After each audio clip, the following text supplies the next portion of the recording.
Welcome to session 15. And now we have Szabi Miko, who's the Education Program Manager from Graphisoft.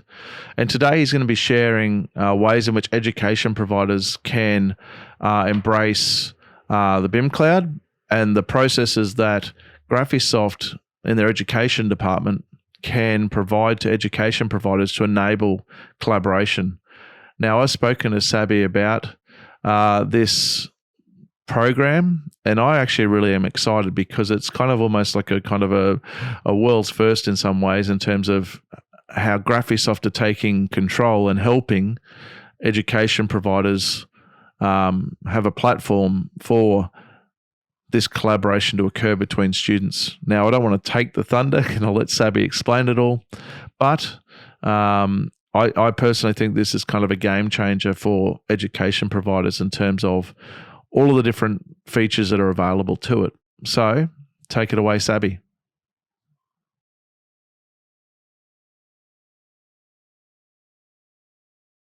Okay, so hello everyone. My name is Szabi Miko. I'm the Education Program Manager here at Graphisoft head office in Budapest. I'm excited to be here with you today on Arc Intensive 2023. So I will talk about my specific topic on how to enhance collaboration efficiency within universities with educators and with students also. So why am I talking about this topic? So a little bit about me. So I started with Graphisoft around 2017. So I'm a little bit over 6 years here at the company. I'm a graduated architectural engineer. I teach at 2 local universities, on the Budapest Technical University where I graduated, and also other design and art school. During my years here at Graphisoft, I worked in technical support, training, consulting, participated on many events. So some of you already might seen me here on Arc Intensive 2020 or in any other kind of Graphisoft event. So anyway, luckily I have a pretty good understanding and a pretty good overview about the industry, and I've participated in many different projects, many different shapes and sizes. And in the past 2.5, 3 years, I've been more involved with the academic market. And we have been raising this topic on how to be able to give collaborative feature access to students and educators globally, and how that access can be easier and easier. We are also very interested on how BIM education is done globally. So how CAD BIM software were actually implemented into the university's curricula, how it relates with the architectural classes in general. So we're fascinated by these questions, and I am going to show you today a solution and a number of use cases, theoretically of course, on how collaborative features of Archicad, so teamwork and utilizing BIMcloud can be done at university courses. I will start with a presentation. So I will show you how and what we have actually prepared in the past 1.5 years since we've been working on this project that I'm going to show you. So the question is how to enhance collaboration efficiency within universities.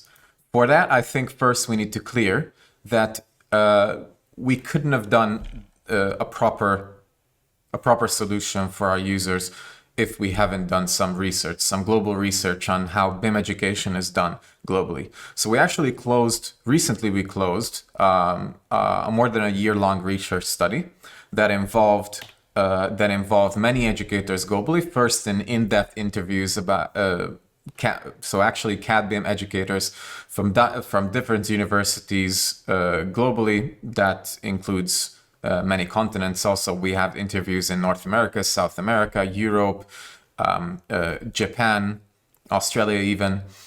So we had the opportunity to talk to many educators.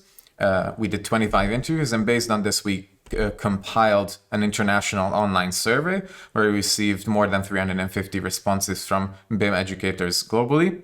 And our focus was particularly the way of BIM implementation in the existing and future curriculum at these universities, which were offering a degree within the AEC industry. So this was our research, and I think it's very interesting to go through some of the insights that we gathered in this research before actually going into how collaborative features can actually be applied to studies. So let's take first the actual profile of the respondents. So we had a little bit over 50% participation from Europe, but we had a fair share of responses from other geographic regions as well. Most of the universities who offered more than just a bachelor's course, so masters, postgrads, and other different degrees. There was a quite big variety on how many students how many students are within the architecture course at the local university, and we had a fair share of public and private institutions also responding to this survey. One of the very interesting insights that we have found out, that when actual CAD and BIM presence, so the start of CAD BIM presence in the curriculum is actually very early in this stage. So actually in the first, the second, and the third semester, already majority of the universities are over introducing students to some sort of software. The CAD BIM courses in the curriculum are usually mandatory, so 80% answered that the course is actually mandatory within the curriculum. But there's a little bit of a difference on whether they teach it as a separate subject, so as a separate software course, or if it's integrated into project courses, into design courses. So 58% of the respondents said that it's still a separate course, but already 42% says that it's not a separate software course, it's integrated into many other design courses. And we were also very interested in how and what the actual focus of the class is, what they teach. So here you can see that the majority of the answers came that the course focuses on the usage and the management of the software. So actually tool focused. This was a multi-choice answer, by the way. Tool focused, some workflows, but actually teaching the software itself. But we also have digital design of, for example, a new project. So actually doing a project from start to finish. Digital design of a student's former project. So actually redesigning or remodeling something that they have already prepared, probably in a more graphical format. And a digital design of an existing building, which is usually picked by the teacher or by the student groups themselves. This can be an HBIM project, this can be a historical building, this can be an architectural landmark, an architectural classic, or something that has all of those features that in a way that you can actually learn how to use a software. Okay, so that is also interesting, that what sort of devices and what sort of licenses are used by these students. So for example, from devices, a lot of, this was also a multi-choice question, but we can see that the work that students usually work from home on their own computer or laptop, work on their own computer or laptop at the university, or work from the university computers or laptops. So actually the number of devices that they access the typical school projects is more than just their own devices, for example, and they access it from multiple locations as well, which sometimes can complicate things, especially when we're trying to collaborate. The licenses used are sometimes their own licenses, so their own student licenses, and in some cases they are also using the CAD BIM licenses in the computer labs. So I think it's important for us to understand that who our users actually are and what are their specific needs. So, for example, we saw from the research that there are various types of projects that we need to support. We also see that collaboration is potentially one of the key factors when actually learning a software, working together as a team, not just on solo projects, but actually joining in and using teamwork functionalities, remodeling a building together. Actually, a size of that building should probably indicate that more people should be working on it. We also have the conclusion that people should access those files from anywhere. They should access it from home, they should access it from the university, from their own device, from the university device, the educator, and the educator needs some sort of supervision over these workflows and actually supervision over the development of these projects, hopefully at all times, but definitely at certain milestones. So these are the needs, and who are actually our users? Who are the people who might need collaborative access and who we actually need to have a solution for? So let's start with the educators. Let's start with those educators who potentially might be hosting a software course at the university. These are typically these typically have one or two teamwork classes within the software course. So after modeling, after documentation, you teach students how they actually can use the teamwork functionalities, and you have one demo at the school, for example, and maybe a homework assignment for students that they can deliver in groups. Also, this educator might be hosting a design course where it's not specifically focused on software, but they are delivering with a CAD or BIM tool. Or it's even a little bit more advanced, and we have a simulated environment going on for students with other disciplines, advanced coordination, and project management, where they definitely need to simulate a more work-like environment.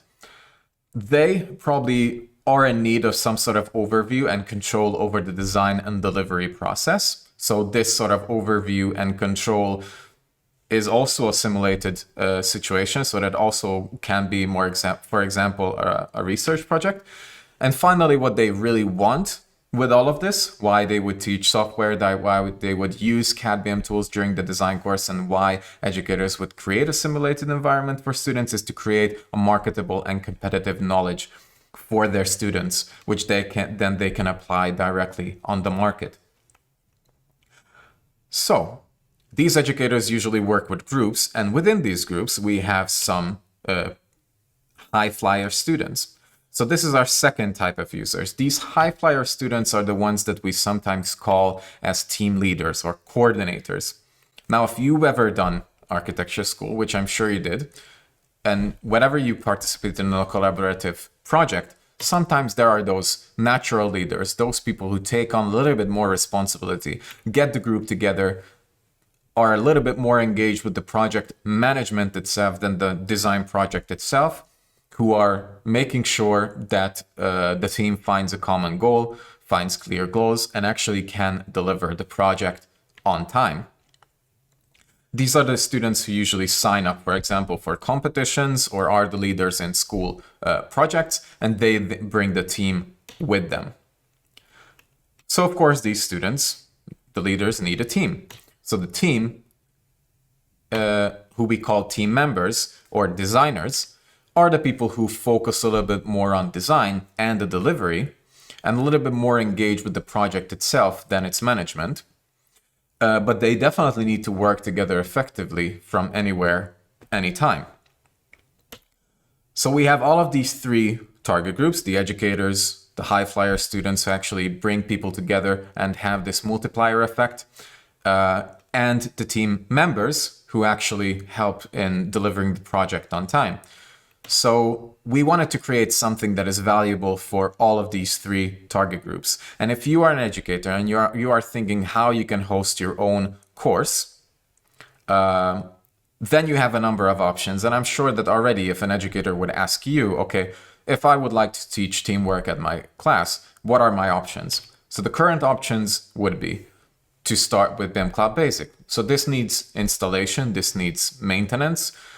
Sometimes this is on your own device, sometimes this is on a university device, but in any case, you need to set it up, you need to create users, need to create the roles, upload the libraries, create the projects. And what happens when, for example, you turn off your machine or the host machine is turned off? Then from that point, team workers do not have access anymore. And Teamwork Basic has its limitation, it's limited to one version. Okay, so let's say it's not BIMcloud Basic. Let's put it one step further and maybe have a BIMcloud full on-premises implementation at the university. So here, you're still a little bit struggling with the hardware demand of hosting a student group, hosting many student groups, maybe even 30, 40, 70, or even 100 students on a coursework.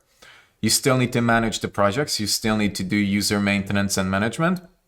And you need to be careful with the storage and have some sort of file size control in hand to be able to upscale that machine where you host the BIMcloud Full at the university. Finally, if this would be not enough, then you could think of BIMcloud Saas, which is already an option, but there you need to think about the cost because it has a subscription cost, and you need to think about the project and unit management still, so that's still on the educator's burden. So what we wanted to do is to create a solution that answers to these needs, that can serve educators, that can serve team leaders, students, and their groups, and that actually provides a sustainable solution for all of them. So we got started and tried to answer the same questions ourselves as I was just raising.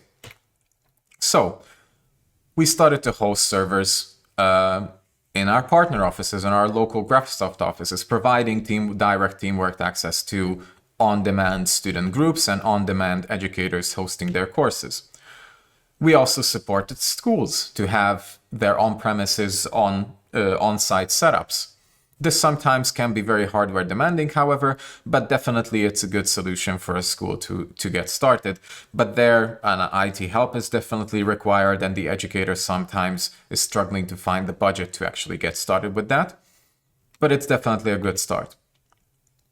Or if someone's enthusiastic enough, they would install a BIMcloud Basic on their machine. They could easily do a teamwork demo there. They can invite even students in there, but that's a little bit less sustainable from the educator's point of view. So that creates a lot of extra tasks for just a teamwork demo, for example. So these are the things that we tried out initially. And actually, when BIMcloud Saas came into the market, that provided us the first very good solution that simplified most of those questions, most of these issues that we had. So BIMcloud as a service responded to all of those questions that we actually had initially. Was it accessible anywhere at any time? Yes, so that was definitely a go. It did have a simple setup and access, so we were able to launch tenants very easily and very simply with just a click of a button. And it is very scalable and flexible because from the hardware resource perspective, it's optimized very well to be able to host 5 students or 500 students, depending on how many users we create. So BIMcloud Saas actually changed how the way we thought about giving BIMcloud access to educators and students globally. So a couple of years ago, when we got started with this ongoing pilot, we started to set up servers, different tenants globally. So we have now a tenant that covers most of North America, so Canada and the United States. We have a tenant for Latin America and also one for Brazil, covering the students over there. We have multiple tenants set up in Europe, which covers the European countries and the EMEA region. We have dedicated ones for our Japanese market, and we also cover the Asia Pacific region, which with a relatively new tenant where this was actually launched very, very recently.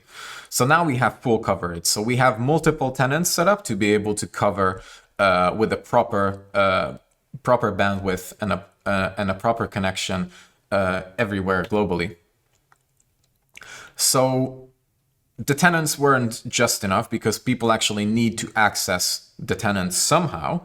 So we needed a landing page where we could write down the rules, how people can actually access teamwork, how they can sign up, what are the specific roles that cover, what are the areas where we can help, and how they can get technical support. We give input channels, so access channels to educators, to team leaders, and to team members separately. I'm going to explain a little bit later why that is and how that is.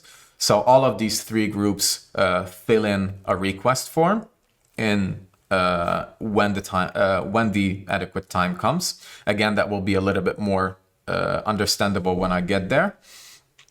So they all fill out a request form. This request form fills in the data, so streams in the data into our database where we can consolidate requests, where we can actually manage, check if these people are actually using an educational license, for example, if all of the data was filled in correctly, if we know their university, if we have any sort of information that we need to clear. Of course, this is then multiple, so all of the registrations come in here. And then finally, we synchronize this database with BIMcloud.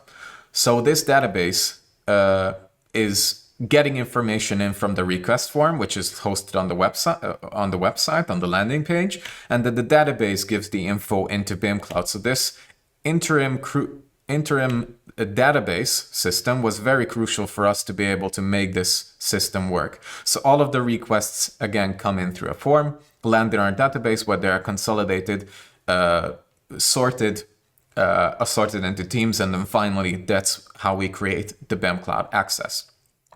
So how did we actually set up the BIMcloud to be able to host students and educators per term? So in each of these tenants, we host a specific number of countries. So because we usually have to host different language versions as each of these tenants. So just take, for example, the European tenant as an example, where we are hosting multiple language versions from multiple countries. Here, we store the libraries in one visible for all server, where all of those different language versions are accessible for anyone to see. Then we have a folder for each term. For example, the current term, the spring semester of 2023, but we would have one new in the next semester. Then we have specific folders under the current term folder for each country, because we host multiple countries per tenant. Then within the country folder, we have a university folder specifically for those universities within that country. So of course, all universities from that country would go in the country folder. If an educator signs up, then we give them a specific space to host their course, meaning that the folder is created with a course ID that is given by the teacher during the registration. And finally, under the course folder, we create the folders for the teams with the specific team ID that is automatically generated within the system for those students, for the leader students who sign up first, and then they invite their members into the form. And there they can store any sort of file format, because it's BIMcloud full, of course, and any sort of project, any sort of file they can publish there, and they have full control over that folder and what they do.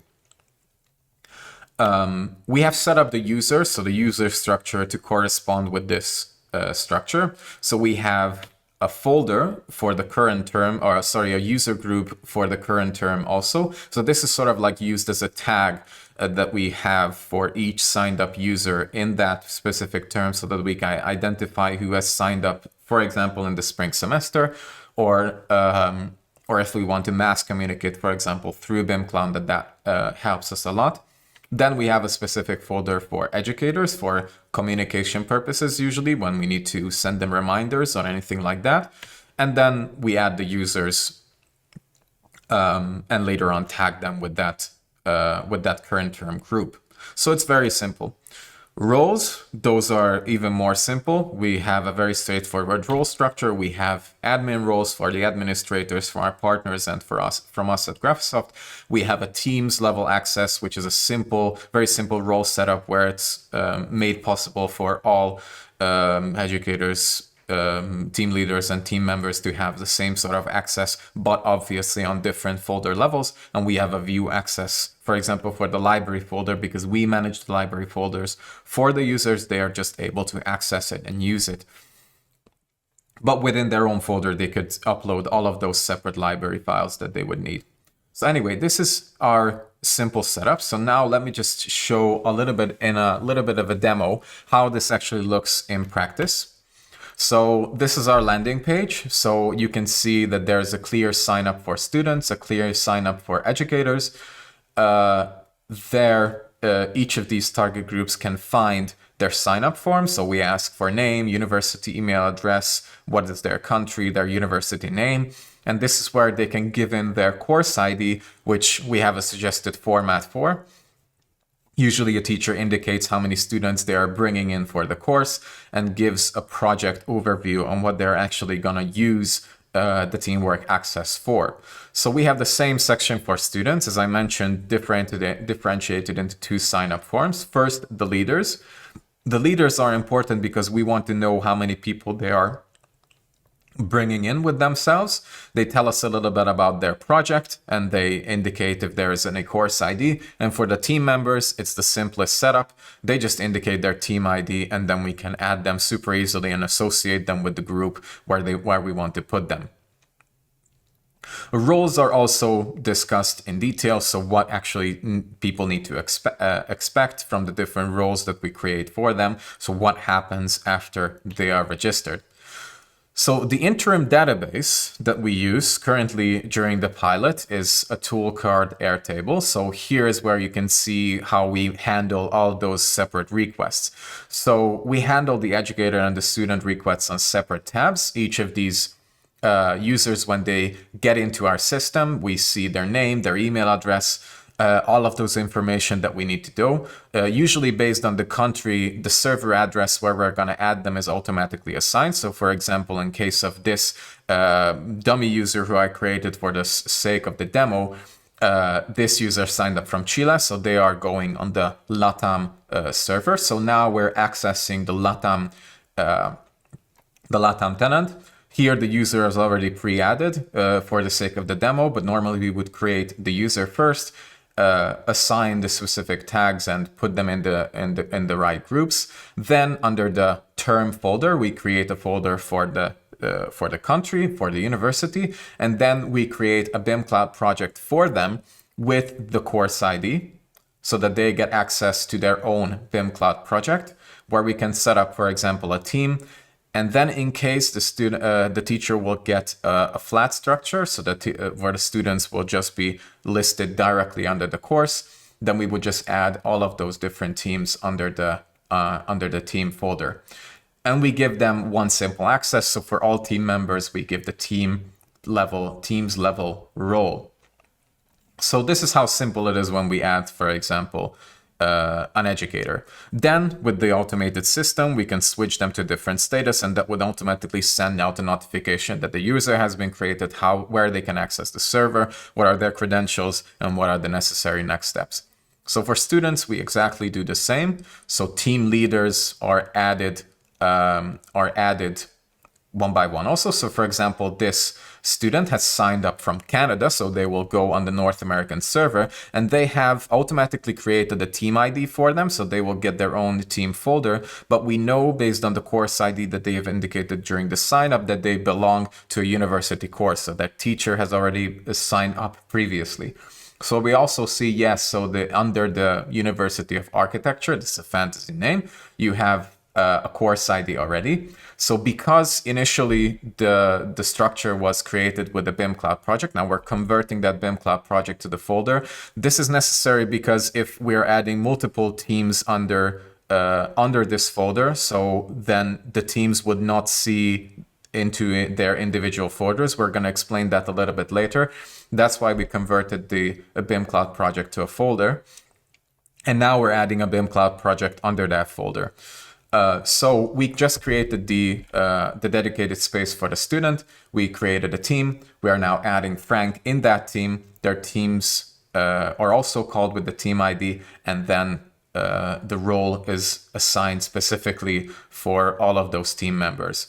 And then we go back to our admin system, and we will switch the status of the student to active. That would send out a notification again for the student saying that it's ready to be able to invite team members. So we were going to expect some team members signing up from Canada in this student's specific folder.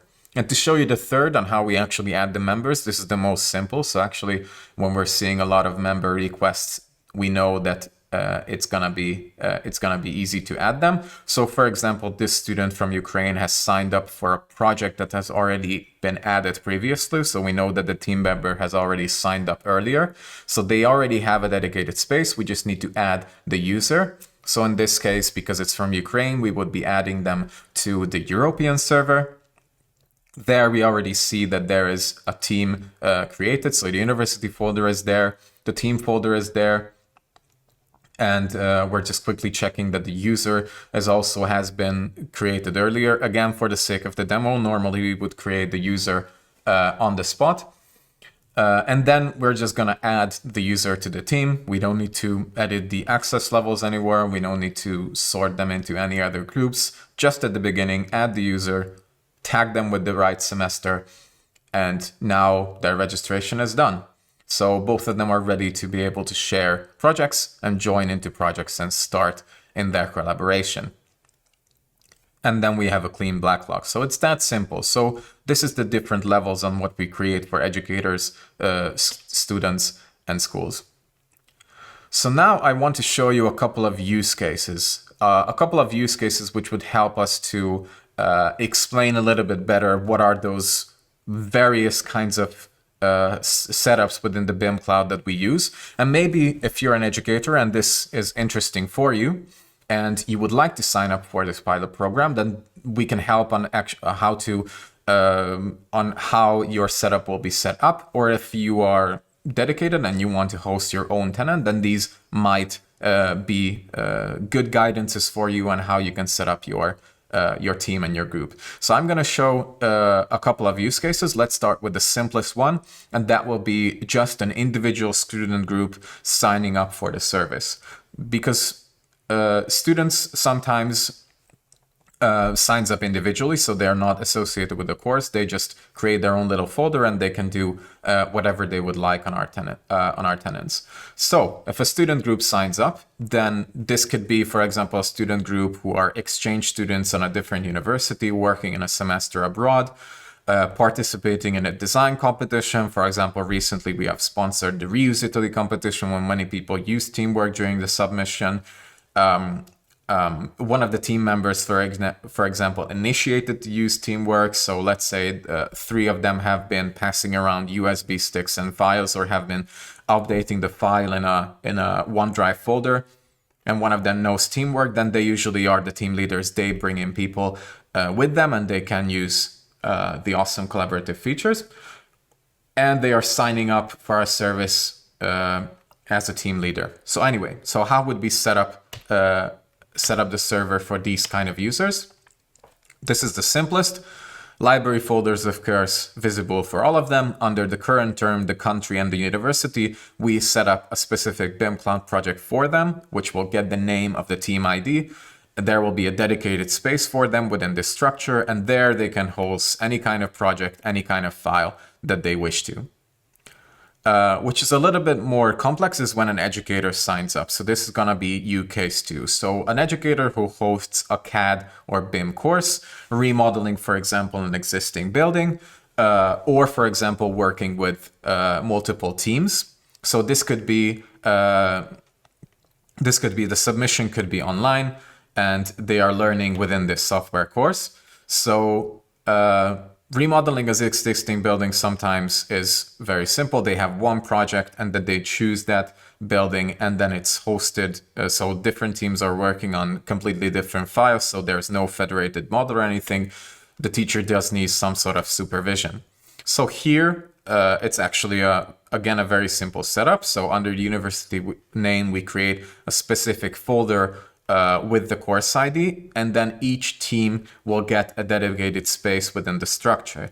But then if there are multiple teams, then this means but we create multiple BIMcloud projects. So the educator has, of course, full access to the course folder itself.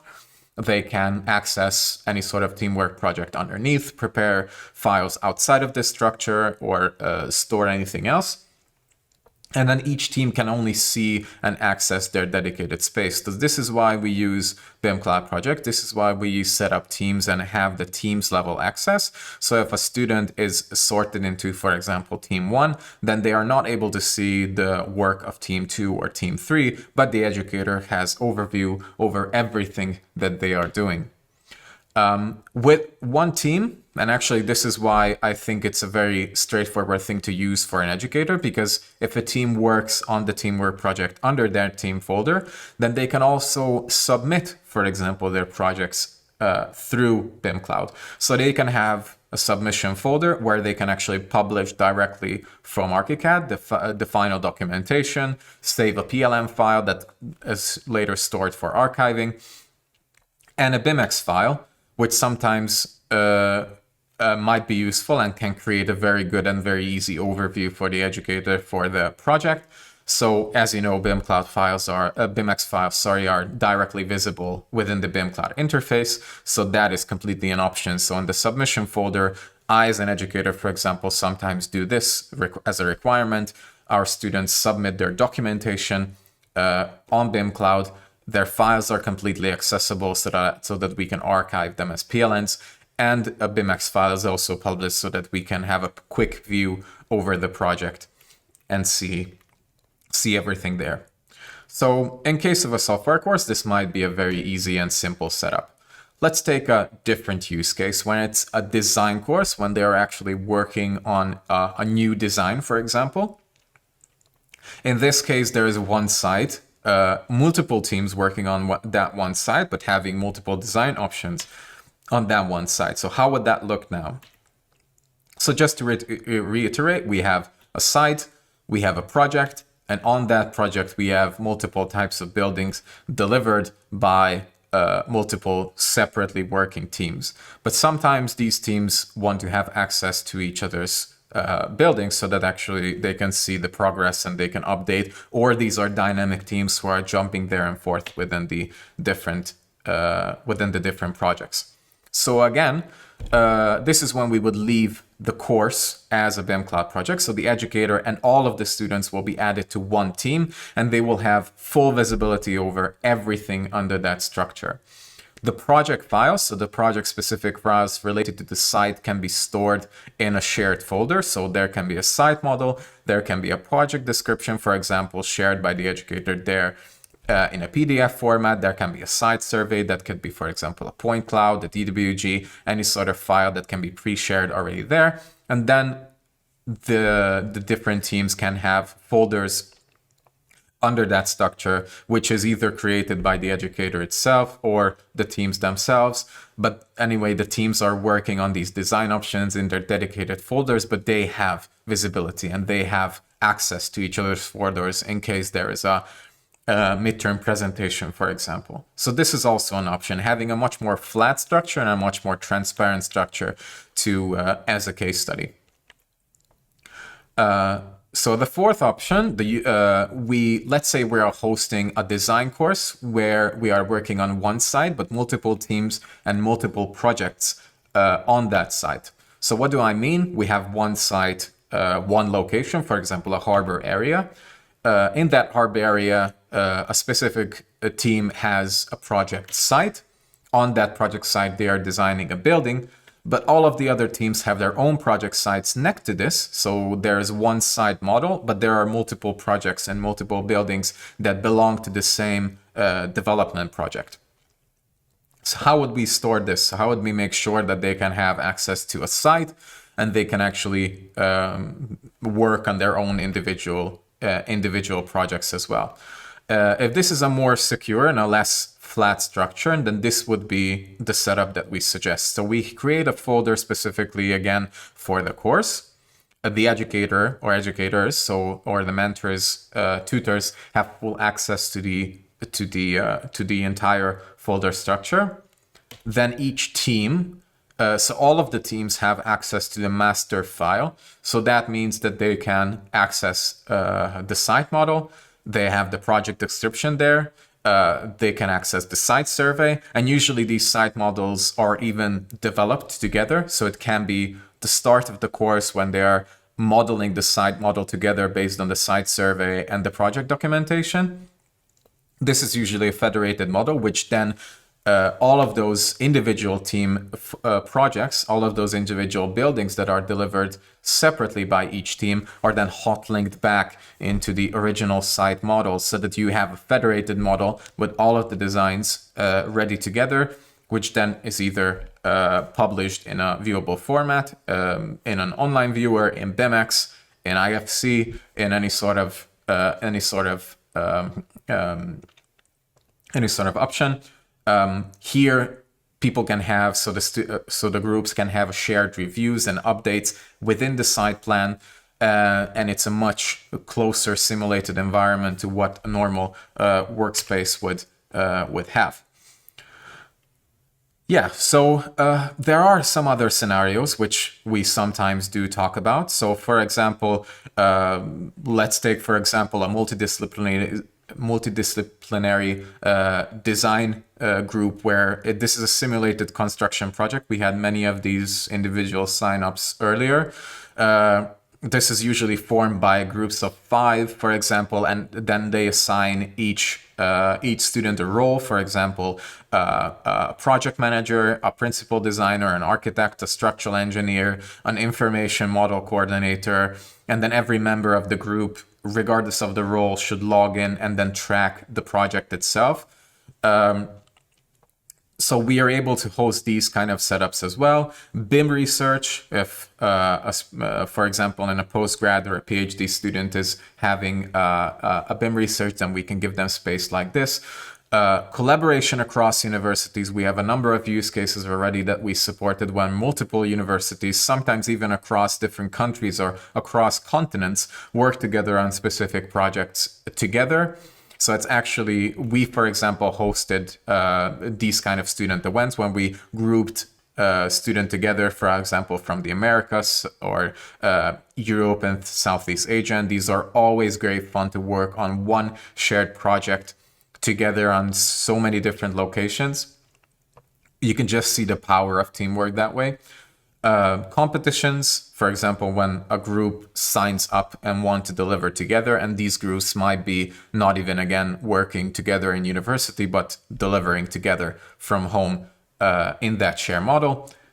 Or, of course, when there are dedicated workshops about teamwork, or there's a dedicated workshop, a BIM workshop, for example, at the university, we need to have some sort of small solution which we can give out of the box, so that they don't need to create a BIMcloud tenant just for that specific occasion. So these are all possible scenarios that we can cover with this BIMcloud setup that we have created. And we are looking into having even more in the future. So just a few last words about our maintenance and our future plans. So the maintenance structure is actually very simple. So we sorted each year into terms. Each term starts from March and ends at, so the first term starts in March and ends in August, and the second term starts in September and goes until March. So at the beginning of the semester, we encourage students to sign up for the service. Everything is explained in the landing page. We sometimes reach out to educators directly so that if they want to host their projects on BIMcloud, they can. Then throughout the year, usually we don't receive all of the registrations, of course, in bulk. Sometimes there is at the beginning of the semester, sometimes at the end of the semester, closer to the submissions especially. And then around the end of the semester, we have a very simple maintenance framework. So we give a 30-day notice for everyone to be able to save up their projects. We give multiple notices until the end. Then we cut the access to the projects first. And eventually, if we don't get a response in a number of time, which is introduced for the safety, because sometimes people forget to save their files, so this is our sort of like a storage. And eventually then we delete the entire, so everything that was delivered, then we start completely new in the next semester. So that's how we maintain the storage, and that's how we keep it clean, including the users and everything. So for example, if someone signs up with a separate team the next year, then they re-register. If there's a year-long research project or a year-long delivery, then we encourage them to let us know, and then we can just migrate their folder into the next semester, and they are safe, and then they are already ready to use and continue in the next semester. So this is how we keep this maintained. Whenever a new version comes out, we upload the libraries, and we just make sure that everything is prepared. So all the users need to do is to log in and start working. So that's the idea. In the future plans, we are looking into automating as much of the administration process as possible. We already did a couple of enhancements. So, for example, users can be added with a click of a button to BIMcloud from the database that we have created. So that already saved us a huge amount of time with a very simple script. And through the BIMcloud API, we were able to create a little automation that helps us to stream in the users into the BIMcloud interface. And then, of course, we want to make the BIMcloud Saas solution a little bit more accessible for universities in the future. So we're exploring ways on how that would be possible. So this was my presentation. I hope this gave you a little bit of insight on how we are supporting students and educators globally. And with the use cases, maybe if you want to host your own course and you want to host your own teamwork project with your students, maybe that way it will be even easier for you. So thank you very much for listening, and thank you very much for attending. See you later.